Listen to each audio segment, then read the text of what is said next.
hello ඉතින් මම ඔයාලව ආදරෙන් සාදරයෙන් පිළිගන්නවා මගේ channel එකට. මම හිතනවා ඔයාලා හැමෝම හොඳින් පරිස්සමින් නැති කියලා. ඉතින් මේ වැස්සෙම මට යන්න සිද්ධ වුණා මගේ හොඳම ළඟම යාළුවාගේ වෙඩින් එකට. මගේ A-level කාලේ යාළුවා.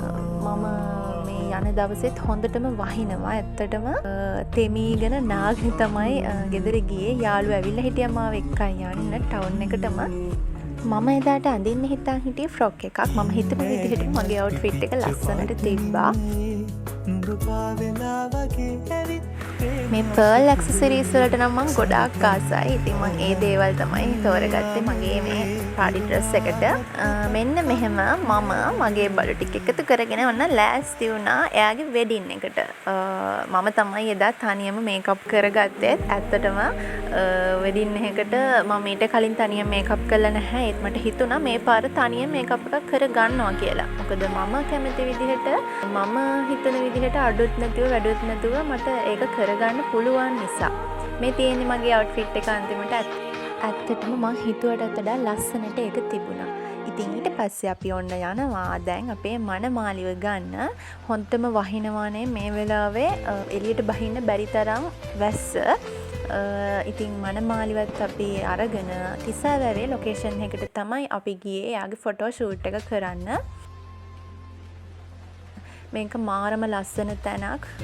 විශ්වාස කරනවද මේ වෙලාවේ වෙඩින් කපල් විතරක් හිටියා 10කට වැඩියෙන්.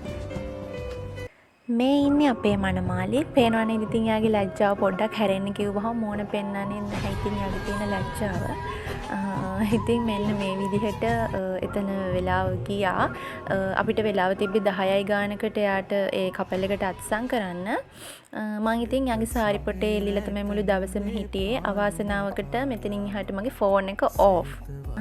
ඉතින් අද යා හරිම ලස්සනට හිටියා. සතුටත් එක්ක පුංචි දුකකුත් තියෙනවා. මොකද එකට හිටපු මගේ යාළුවනේ කියලා.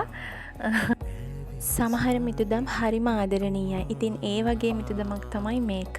මට තවත් ඉන්නවා මගේ වටා ආදරණීය පිරිසක්. ඉතින් මම ඒ අයවත් ආදරෙන් මතක් කරනවා. ඒ වගේම ඔයා මෙන්ෂන් කරා යන්න ඔයාගේ යාළුවව අනිවාර්යෙන්. දීෂාන් සෙවමිනි හැපි වෙඩින් ලයිෆ් ඔය දෙන්නටම හැමදාම සතුටින් පරිස්සමින් ආදරෙන් ඉන්න කියලා ප්‍රාර්ථනා කරනවා.